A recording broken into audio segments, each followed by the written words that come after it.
Your party is walking down the corridor. Everyone's doing the things they need to be doing. The rogue's checking for traps, the mage has his spells ready, and the paladin's getting ready to drown in the nearby pool of water. Sure, like they do. Like they do. You suddenly turn a corner and notice the hallway is much cleaner than expected as 10 tons of protoplasm falls upon you. Would you like some visceral horror? Tonight, let's talk about oozes, puddings, slimes, and jellies. That's how we roll. That's how we roll. That's how we roll. That's how we roll. That's how we roll. That's how we roll. That's how we roll. That's how we roll. That's how we roll. Welcome to the Goblins Corner. My name is Eric. And I'm Matt. And tonight, We're talking about oozes, slimes, puddings, and jellies. that's right, things that go spork in the night. SPLORK. Yeah, with a wet thud. That's the good stuff. Now, as I mentioned, 10 tons of protoplasm when it falls on you, that's like being hit by a pool. Yeah. No, as I said, that's a truck, right? Like that's an enormous, just awful bag of acid. Yes, it's nasty. So tonight we're going to teach you how to make 10 tons of flesh-absorbing acid as well. But before we get to any of that, hit the like and subscribe button. Help us get our show out to more places and more people and get notified when more awesome episodes come your way. Indeed. And if you're listening to the show, if you could do us a favor and give us a review on iTunes and Podchaser, it'd help us out a lot, and we'd appreciate it. That's right.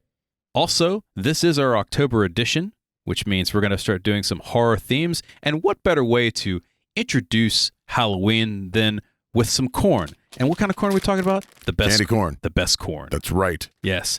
Now, I know some of you are candy corn fanatics, and good for you. Yes. This is the perfect time to start buying that. And those of you who may hate candy corn, I only have to say, Thanks. yeah, because there's more for us. Right. We appreciate it. Yeah, we do. You're doing good work. I will swim like Scrooge McDuck in a big tub of candy corn if given the chance. That would be awesome. Yeah, we really should have a candy company sponsor us at some point. It's true.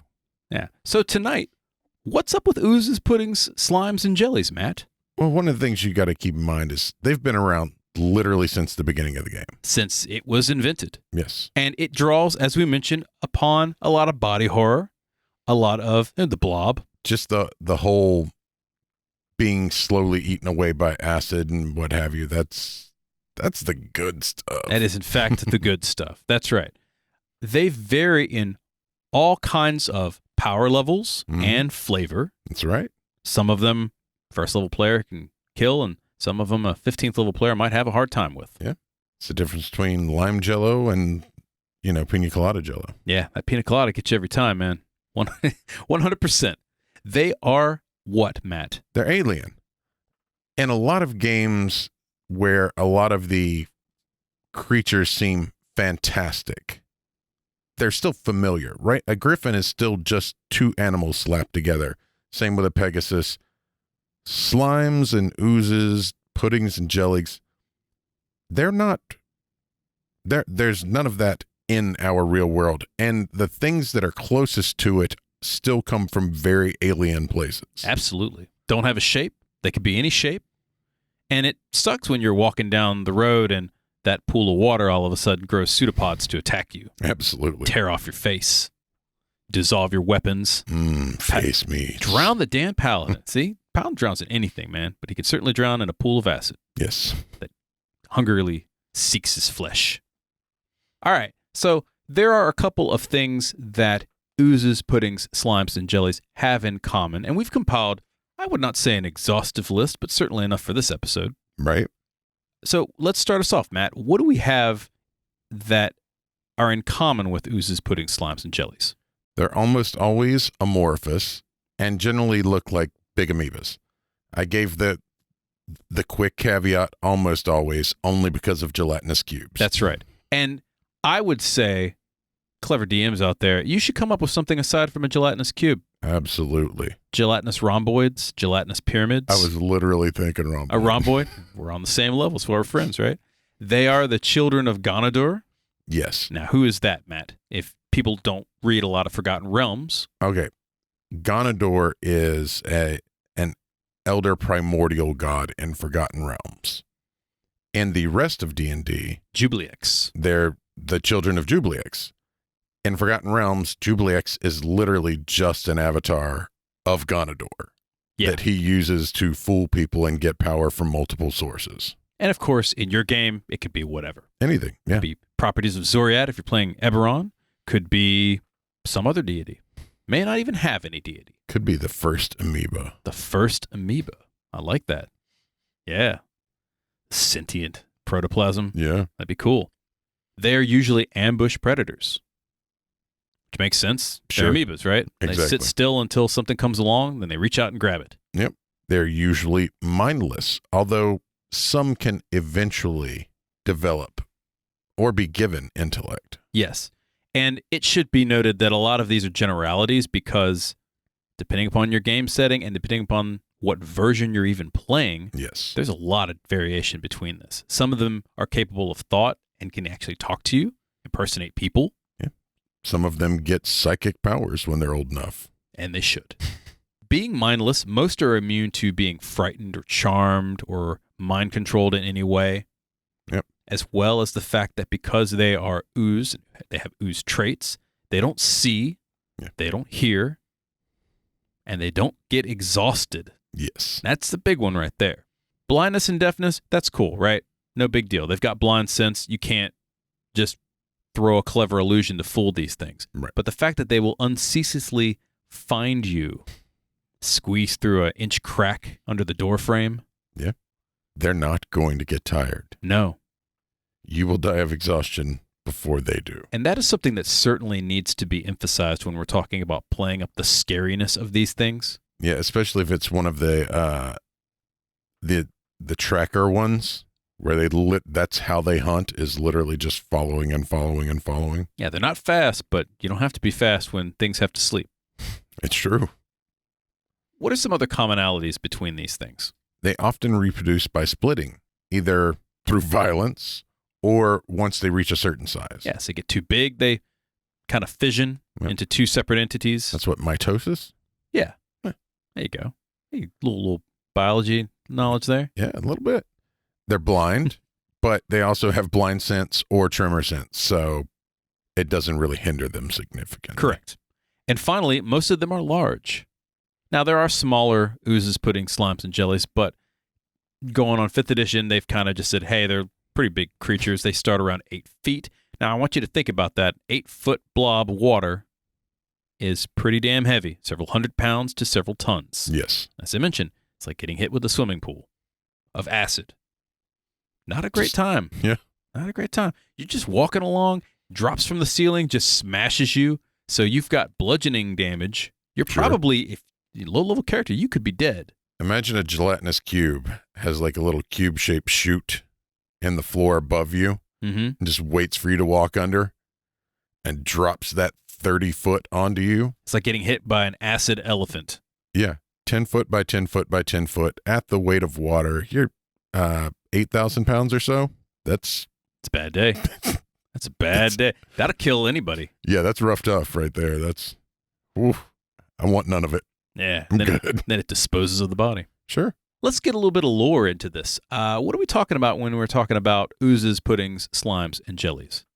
Do we have any lore? Yeah, we've got some. First off, let's start with oozes. Okay. What's the definition of an ooze? Because it turns out there are some differences between these, and then there's not so much. Yes. Despite there being creatures actually called oozes, ooze is also the category in which all of these creatures fall. So, gelatinous cubes are oozes, Puddings are oozes, slithering trackers are oozes, slimes are oozes, and jellies are oozes. molds are not oozes. No, molds are molds. There you go. Because originally we were going to add them to this episode, and then we realized that one of these things was not like the other. No, but now we can add it to a different episode, so it all works out. Also, fun fact, gelatinous cubes are also known as athcoids. I found this online. I don't know. Somebody verified this for me. This is the first time I ever heard this. Yeah, I haven't heard that. But I thought that was really interesting, so I thought I'd bring it up. I've never seen that before, but that's interesting, certainly. Indeed. Let's talk about puddings. What are puddings? Okay. Puddings have all of the standard characteristics of oozes, but they also include the ability to move along walls and ceilings. Basically, puddings are the more deadly version of oozes. Yes. And it should be noted again, most oozes can climb too. Just not all. It's kind of like all bourbon is whiskey, but not all whiskey is bourbon. For puddings, though, it's more along the version of spider climb, not just the ability to climb. Oh, so they don't just have a climb speed. It's more of like a spider climb. So you can have a 10-ton creature just literally hanging on the chilling ceiling above yeah. your head. Yep. Yeah. Again, bad times, folks. It's going to be bad times all around. Slimes. Talk about slimes. What's a slime? Slimes have many of the general characteristics of all the other oozes, except they're usually weaker and sometimes lack the ability to move. And again, check your version that you're playing. Yep. Because it's wonky, right? Yep. But some of them are identical to oozes and puddings, and some of them are not. most of them are stationary. They just sit there. Just chill. Yep. They're environmental dangers. Okay. And then finally, we've come to jellies. Jellies, I looked at a bunch of stuff. Jellies seem to primarily just be a naming choice for oozes. They're like, okay, we don't want to name everything ooze, so we're going to throw some jellies in there. It's going to be exactly the same, but we're going to change the name. Sure, why not? I get it. Like, how many times do you purple ooze, green ooze, yellow ooze? Like, Yeah, purple meringue. We should. That's another name they should have thrown in as meringue. That way, dessert could be scary. yeah, A meringue is kind of nasty, by the way. a lemon meringue ooze. I don't really like meringue. I mean, it's just egg whites I and know. sugar. I don't know why I don't like it. It just is 'Cause what you it is. Because I don't. There you go. Now, in addition, as we mentioned before, depending upon the setting, some oozes could be either Jubilee or Ganador Right. or whatever. Neither of the above. Right. Yeah. That's pretty much it in terms of lore for oozes, puddings, slimes, and jellies. They're basically just big blobs of protoplasm that try to tear off your face. They're just trying to eat, man. They're just hungry. They're just hungry, right? Yep. Most of them have specific combat styles as well, though. For example, they're going to most likely be ambush predators, so you might be walking along and a pseudopod comes out and strikes you. Right. That's just going to happen. Yeah. And so most of them do either bludgeoning or some form of acid damage, Mm-hmm. in addition to whatever else they do. Sure. They're going to try and grapple you oftentimes. The larger ones, certainly. And if they grapple, they're going to engulf. Yep. That's just how it works. Yeah. That's the method, man. You know, grab you and eat you. That's pretty much what they do. Some of them, for example, the gelatinous cube, will kind of ram you with a bull rush. Yep. Wham! Once again, like being hit by a truck. Yeah. That's a lot of weight coming at you, even if it's not really quick. It's gonna hurt regardless. Yep. Get slammed by something that about the size of your shower. It's like getting hit by a shower stall. Yeah. Because, they always reminded me of shower stalls because they're clear. Sure. And also, depending on the level of complexity of whichever one you're dealing with, it's just going to do a combination of these things. One of the things they never really get into is how stable the protoplasm happens to be. Like, I've never seen that in any of the versions. You know what I mean? Yeah. Like, everyone says, oh, you can't slice them and stuff like that, or, they get engulfed. But let's talk about a gelatinous cube for just a second. Okay. And the only reason I'm thinking about this is because I saw the preview for the D&D Sure. movie that came out where it just kind of schlups into the gelatinous cube, and I'm like, oh, that wouldn't do any damage if it bum rushed somebody, because it's just going to engulf them, right? It's going to go right in. It is still a cube made of acid. Except for that. I'm talking like bludgeoning Oh, damage. you're talking about bludgeoning damage. But if there's like some surface tension on there. Okay. Here, imagine this.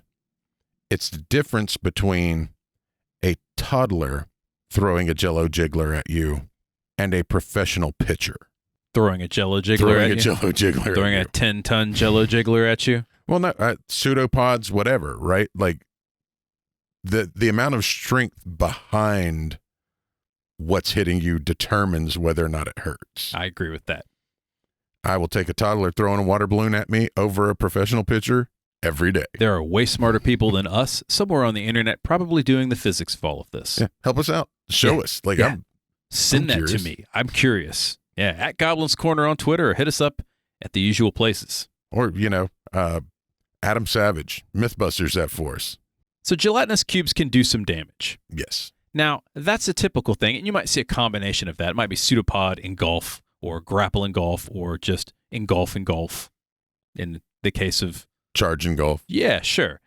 In addition to that, there are also additional abilities. I'll give you a good example. Go back to the gelatinous cube, for example. In 3rd edition, it could paralyze, Yes. which made it even worse because you get rammed by this bus that looks like a clear glass window, and then you're paralyzed and slowly digested.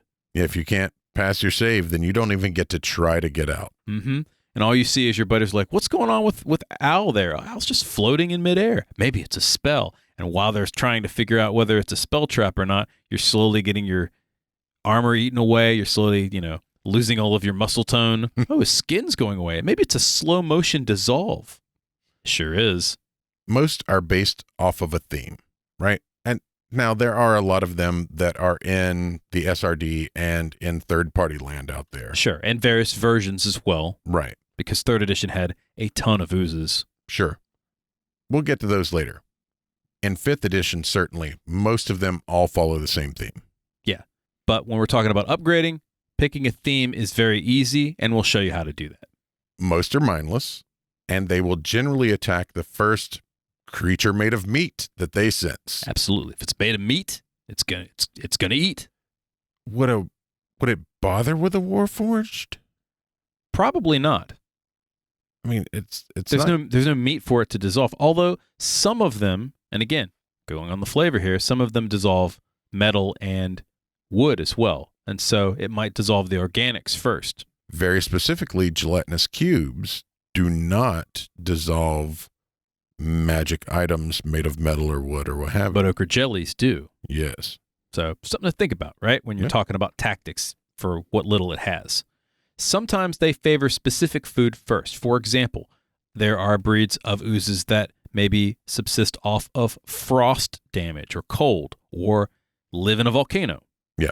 And so they survive off of heat. And so a good one in 3rd edition, which was always a pain in the ass for player characters, was there was an ooze that actually ate magic. Yes. You remember that one? Mm-hmm. And so they will prefer characters that have that trait over other characters, but in a pinch. It's all food, but some food is tastier than others. That's right. Unless they have an elemental trait, most just do acid and bludgeoning damage. Yep. Now, many can corrode metal, as we mentioned. Sure. Something to think about. So you don't always have to throw a rust monster down the pipe. Yeah, you can just have a gray ooze. There you go. Many can spider climb, as we've mentioned before, and being amorphous, they can fit into tiny cracks. Now, from a strategy point of perspective for the DM, this is perfect. Have them, when the rogue is coming up to pick the lock, pop out of the keyhole and dissolve his fingers. Have it drop out of a tiny hole above the door. Yes. And just ooze down onto the rogue. Sure. And to pull the rogue up into the crack. Like from the remake of the Blob where they pull the person down the sink. Oh. I haven't seen it. I should go look that up. That was pretty nasty. I can only imagine. A lot of times they are indistinguishable from their surroundings. They have camouflage. Yes. Depending on the type. Or some of them even have a false appearance. They look like a specific thing. Like rocks or gnarled roots or whatnot, or a delightful pool of water that you're going to dip in and then it pulls you under. Yeah. And then there goes your paladin once again, drowning. Because he didn't take the drowning god prestige class. Well, that's his mistake. That's right. Many of them are immune to certain attacks, generally slashing, because they actually divide on slashing. But they can also include stuff like acid. Some of them are immune to acid. I think most of them are immune to acid in 5th. Yeah. Some of them are immune to cold or lightning, depending upon the flavor of monster that you happen to have. And some of them even grow with lightning. Yes. Yeah. And again, when you're customizing your monsters, throw some of these fun things to mix it up a little bit. You know, I would make a table. It's immune to this. It grows with this. Oh, yeah. Just roll them. Just a random ooze table. You really just want to, they're going to roll up. Oh, look, it's a green slime. Woo, we don't care. And they start attacking it and with bludgeoning weapons and it just bounces off because it's immune to bludgeoning for some reason. Yeah. Just do the phone video game version of slimes, right? Oh, this one's got a yellowish color. Maybe it's immune to lightning or maybe it gets healed by lightning. How delightful, right? Your players are going to die. So there's a lot of different fun things you can do with oozes, puddings, slimes, and jellies. And I would say, to sum up, what makes them interesting, Matt? Well, it's a fun fight that is, at times, super problematic for players. Yeah. Yeah. They're unstoppable, they're untiring, and they're amorphous. So they can find you wherever the hell you are. And they're not even smart enough to get scared. No. Can't be fooled by illusions. Yeah. They've got a good yuck factor, especially if you do your description. Like if you lean into the description of exactly how weird this is and how creepy this can be, they just have a good slorp factor. Absolute. Speaking of slorp, let's mix it up a little bit with what, Matt? Got a question of the week. That's right. So what's the question of the week this time? Oh, is it ooze related? It is. Oh, delightful. Kind of. Okay. If you were going to make a Jell-O shot based off of one of the oozes, what would it be? Okay. This is going back. I'm thinking, I don't know if you remember the Bloodfire ooze, I think is what it was called. Mhm.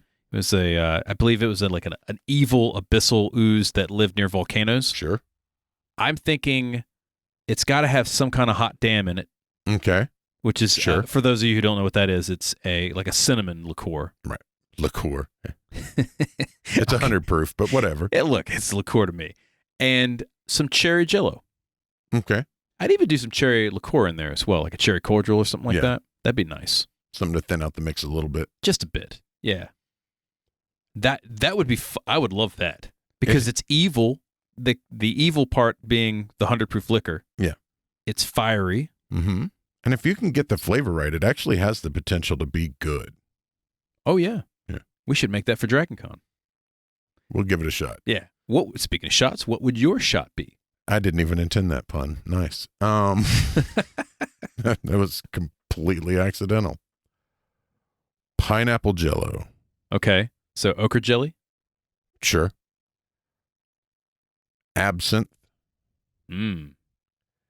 And probably like a good vanilla, like a proper vanilla vodka. Yeah, ochre jelly. That's definitely an ochre jelly because they have like a dull yellowish texture in color. And I would thin it out just a touch with tonic water. Tonic water. Yep. A little bubbly. Well, so you get some bubbles in your Jell-O shots, but also it means they'll glow in the dark in a black light. Nice. Yeah. That's why you're the mixologist there.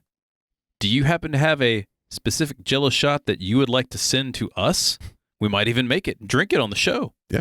Right Send to us us. a recipe. Yeah. Let us know at Goblin's Corner on Twitter. Of course, you can find us on all the social media channels. I'm interested because I just want to drink a Jell-O shot now. Sure. I mean, it's like college again. But I also would love to see what people come up with. Yeah, 100%. All right, let's go back to oozes, puddings, slimes, and jellies. In terms of player mechanics, how do you fight these things? Well, the first thing you need to know is you don't cut them. No slashing weapons. No slashing weapons. Don't do it unless you want to make more baby Jell-O shots. Right. I mean, I guess eventually you could dice it small enough that they're relatively harmless. No, because then I would DM as a DM rule that they're aerosolized then. Oh, no. See, I was thinking just little droplets. Oh, but so think that about 5 years from now, you've got an ooze problem. But think about a swarm of oozes. Yeah. That could be fun. That'd Just be a lot a of fun. swarm of small oozes. Yeah, you just breathe it in, and then like a day later, you just burst forth. We're going to go back to the bad times. Find out its weakness. Sure. That's the best thing to do. Now, that requires an arcane check, knowledge arcana, or knowledge whatever. Sure. Or you could experiment as well. But That's definitely what cantrips are for. That's- Narrow it down. narrow it down. One of the important things to do, given the opportunity, is to find them before they find you. Because they are ambush predators. Mm-hmm. It's something to think about. Assume they are camouflaged. Most areas that have an ooze will be devoid of organic matter and will look very clean. Sure. Because they clean as they go. In fact, when I'm a DM, I usually describe this hallway is very clean. That's the first thing I describe when there's a gelatinous cube just chilling in the hall. Right. That makes sense. Another thing is that they leave residue, right? So if it's a slime or a pudding or something like that, they'll leave bits of itself. Yeah. Look for the snail trail. Yeah. So if you see, there's green or yellow slime just kind of trailing on the halls. Okay, cool. It's probably some kind of ooze that's hanging out. Always be on the lookout for floating treasure. Yes. Because if it's clear and it can't dissolve it, then you're going to see some stuff. Oh, look, there's a pool of water that happens to have a whole bunch of sparkling gold pieces there. It looks a little closer than the bottom. I wonder why it's suspended. Maybe it's magic. No, it's just Maybe another. it's Maybelline. Yeah, maybe it's something that's going to dissolve your face off. Get smart with it in terms of playing. So you don't have to run up and try to smack something to determine if it's an ooze. Yeah, just chuck a rock. Chuck a rock, or better, meat down the hallway. Because if it's made of meat, it will attack it. It doesn't know any better. Yeah, the rock test is really best for gelatinous cubes. Like Yeah. if you think you see something, chuck a rock. If it starts hanging in the middle of the air, Gelatinous cube. gelatinous cube. Toss some meat down the hallway. If something reaches out and grabs it, guess what? Don't go over there. Prepare some fire. Right. Yeah, nuke it from orbit. Just hit it with a 10-foot pole. 10-foot pole works wonders, right? Give you a little distance as well. Yep. And finally, when all else fails, magic missile. Sure. That's how it works, right? Yep. Now, that's for your standard ooze, pudding, slime, or jelly, but we being the DMs that we are, We like to get weird. let's get weird with this. How would you upgrade these creatures? I think for me, one of the things I would consider is environment. Mm-hmm. Where does it live and what is it resistant to? Environment and damage play an important role when you are coming up with a new monster, particularly for oozes, because that's really their whole theme. Right. You want to do fire damage, make it a lava ooze, right? And historically, oozes have evolved to survive in basically any environment. Yes. So you can literally just theme your ooze as simply as how does a volcanic ooze differ from an Arctic one? And that's it. Yep. Yeah, that's the easiest way to do it. Now you can theme it up a little bit more and ask some further questions. So for example, let's say we're talking about the lava ooze, right? If it's Okay. living in a volcano, then it probably does heat damage Mm-hmm. in addition to acid or whatever, and it's probably immune to heat damage. Yeah. One would think, or consumes heat energy. Sure. It also might be camouflaged as just a pool of lava. Yep. It might be luminescent, in fact. It could. Another way to upgrade in terms of environment is to pick an elemental plane.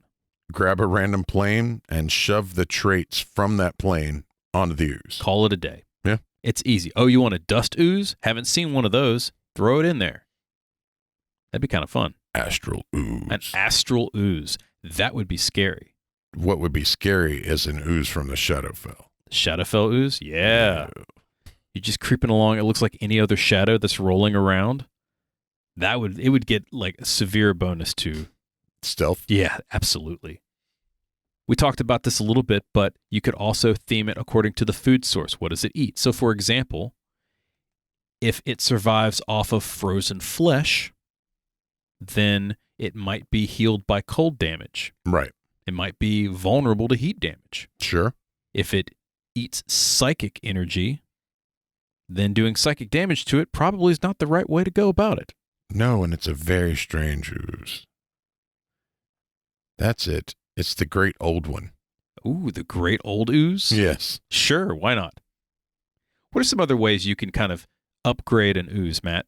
Well, one of the things we discussed is camouflage. Since they tend to be ambush predators, make them look less like blobs and more like things wherever it is they are. For example, maybe tidal pools on the beach. It makes sense for an ooze to be ooze-shaped on the beach. It's fine. But in the jungle, oozes could be like trailing vines. Sure, or even just dripping slime that is just regular slime, In the Underdark, oozes could look like stones. like big rocks or something like that. Yeah. Yeah. They could also look like plants. Sure. So they could look like fungi, or they could look like Just ferns. throw a or- bunch of pseudopods up and just be a weird-looking plant. Sure, there's an ooze that can mimic people. Why not? That's true. Placement. This is another thing in terms of combat for a DM. Where are the oozes? You want to upgrade an ooze? Put it on the ceiling, as we mentioned multiple times. Right.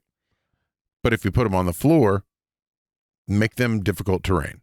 Yeah, flatten them out.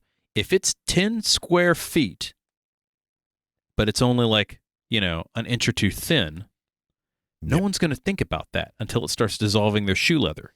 Or until it just closes up like a net trap. And engulfs the whole party. Yeah, absolutely. Especially they're right behind the rogue. The paladin's, getting water out of his ear because he almost drowned the first time. Sure. And it just closes up like a Venus flytrap and just swallows them whole. That would be fun. We mentioned putting them on the ceiling, but what about the walls or on objects? Now, here's a fun one. Okay, it's a clear ooze. Cool. Coat the door. Yeah. As you reach out and grab the doorknob, it reaches out and grabs you too.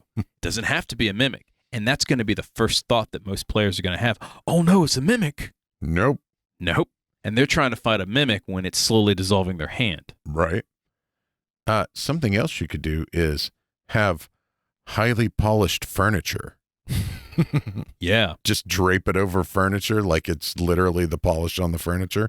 Or have them in, say they're trying to access a tube or something like that when they're in an enclosed space. These things are great combat for enclosed spaces. Yeah. Most of the time, DMs will throw like a blob at you when you've got like a good 20 feet on either side and you can just basically beat it to death with a stick. But when you're on your hands and knees crawling through, say, a flattened cavern or something like that, that's when the ooze should strike, when you have limited mobility and you can't attack it. Now you got to try and poke it with a stick forward, and the people behind you can't do as much to help. Yeah. Can't surround it that way. Another thing you can do is change their movement and change how they attack.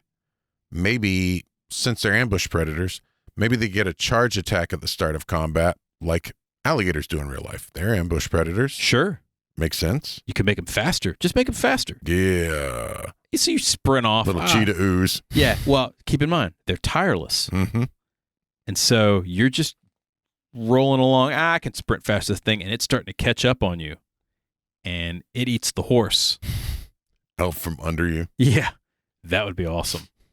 Horrifying, but awesome. Yep. I'm going to need a deck save, my guy. Give them alternate travel modes. Flight would be horrible, but one of the things you could also do is glide. Yes. You've seen the flying snakes before?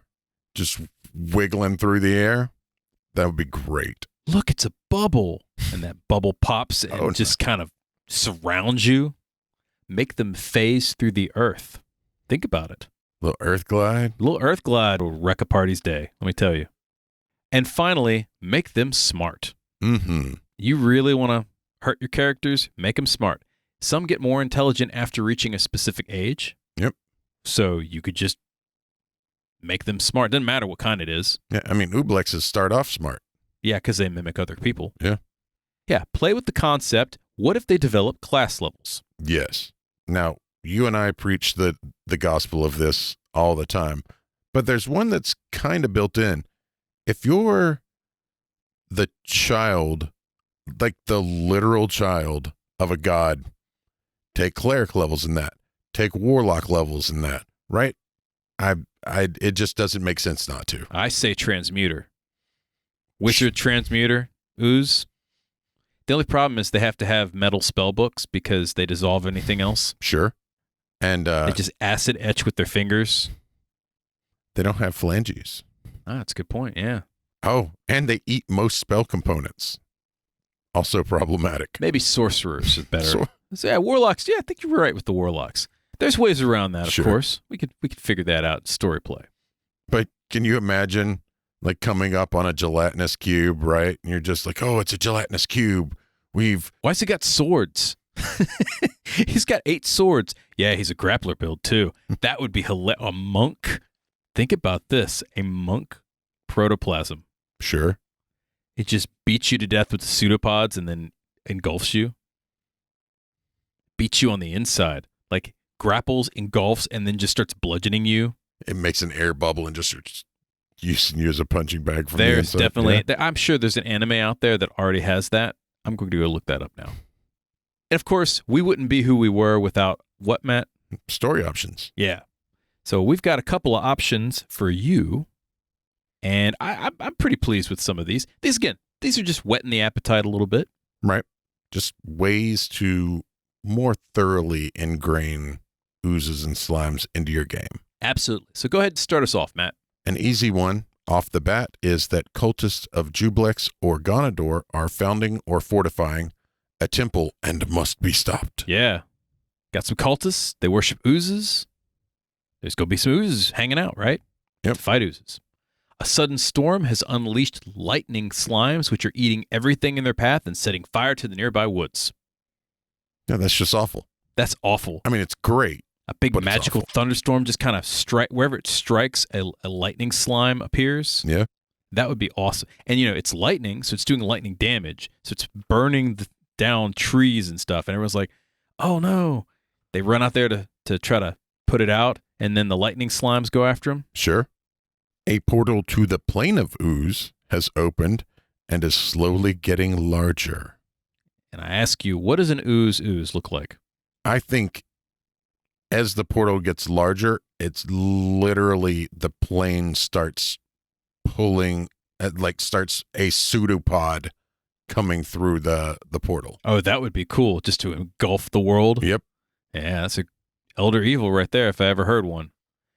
A small, pristine lake deep in the woods is actually a colossal ooze waiting for its next victim. That's great. It was never a lake. It's never, it's just a big-ass ooze just hanging out. An ancient, brilliant, wise ooze as the BBEG. Like, what are its methods and what's it trying to accomplish? Who knows? Huh? Trying to become a cleric, obviously. Could be. Get those monk levels. Your heroes are horrified to learn that the easy zombies, when slain, release blood-draining oozes from the wounds of the bodies. Imagine your 4th or 5th level would be hilarious for. Sure. I mean, honestly, any level would be great. But they come up. Now, the higher the level, the better, the funnier it is. Yeah. Yeah. They're like 8th or 9th level. They come up on a bunch of zombies. And they're like, all right, really? Zombies? You're going to throw zombies in? And they slice the head off of the first one. And an ooze comes out of the neck wound and grabs the paladin and shoves itself down its mouth. And he drowns and then is eaten. Rogue's backstabbing and his hands get engulfed. Yeah. Lots of fun there. Yep. The only thing safe for the people using range. You're welcome, DMs. Sorry, characters. Yeah. You're going to die. That's all right. But remember, anything your DMs use against you, you get to use against them when it's your turn to DM. Absolutely. Clerics and warlock subclasses for either of the deities like Jublex or Gonador, or an ancient powerful pudding just as a warlock patron. So the patron of the hunger. Sure. That would be kind of fun, right? Here's one. In the summer on the plains, travelers are warned to stay indoors during the hottest parts of the day as small flying bloat blobs will drain a person completely dry of water. So tiny floating little blobs of protoplasm, right? Sure. Come along, suck all the nutrients out of your body. Like you said, like just bubbles. Sure. Yeah, they just look like little soap bubbles until they attach to you and suck you dry and you're just desiccated. I love the concept of this next one. It is both fun and awful. It is choice because all I see is a jiggling structure. Deep in the jungle, players find an enormous ancient building that appears to have used gelatinous cubes as building blocks. How did it get built? And why is it still one building? Man, you just got to do your research. It's going to be pristine, though. Let me tell you that. Yeah. Not even dust survives on it. No. Maybe it's a mobile fortress that just kind of moves around. Oh, I didn't think about it like that. Yeah. Technically, clearing just move. like a big trail, like it just goes in a straight line and just consumes everything. There's like a horde of scavengers behind it that are picking up coins. Nice. Think about that. That'd be fun, right? Yeah. The town's pet black pudding, which happens to be used as a garbage disposal, has grown large enough to bud off, and so the characters must take the baby black pudding to another town so that they can use it as their dump. Yes. That's a great low-level way to start an adventure, right? 100%. And you know I love the Flintstone methodology of using creatures as Objects of... as technology. Yes, technology. Sure. Yeah. An Ooblex that has picked off enough peasants recognizes a tyrant's reign, is threatening its food supply, and attempts to enlist the aid of the PCs. So it's It's an ooze that impersonates people, Yes. and it has figured out that this tyrant is going to remove it of a lot of food supply. Right. And so it's basically the person that's giving out quests to the adventurers. Yes. I like this idea.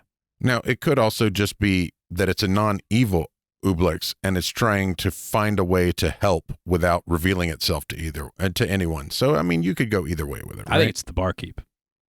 It should be the barkeep. Think about that. That'd be kind of fun, right? Yeah. It eats all the drunks and dissidents. It's always got a perfectly clean bar. Something to think about. I have an Ooblex as well. An Ooblex not satisfied with its squishy frame has become an artificer and encased itself in a moving large set of plate mail. Sure. So you're basically the slime knight. Yeah. That'd be kind of fun.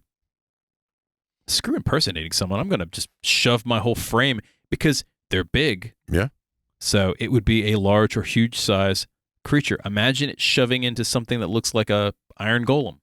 I was thinking shoving itself into a suit of armor for giants, like literally giant suit of armor. Giant armor works as well. Yeah. I'm fine either with those.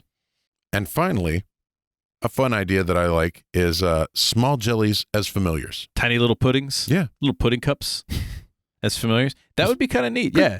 Have a little, what do we call him? Dissolvey? Dissolvey the familiar.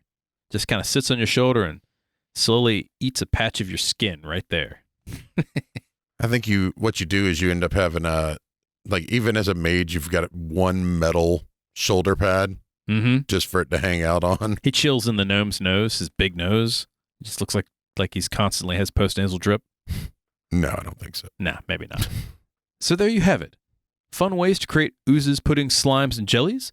Fun ways to play them. A little story action as well. And of course, some conversation starters to get you started off on your next campaign featuring an ooze, pudding, slime, or jelly. You mentioned it. Let's slide it in at the end here. You can play them now. You can, because plasmoids are a playable race. That's right. So there you go. You now have your ooze knight. Yes. Encased in a hard shell but gooey center. Any questions or comments? Hit us up at Goblin's Corner on Twitter. And of course, if you like our show, subscribe to the podcast on your favorite player, YouTube, and Twitch. If you could do us a favor and click the 5 stars or give us a review on iTunes or Podchaser. For YouTube, hit the like and the subscribe button, hit the notification bell so that you get notified every time we put out a new show, and help us get our show in front of more people.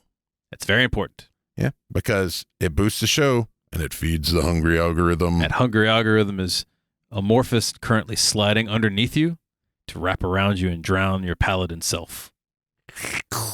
Yeah, pull you under. That's all the time we have for tonight. Once again, my name is Eric. And I'm Matt. We'll see you next time. Good night, folks.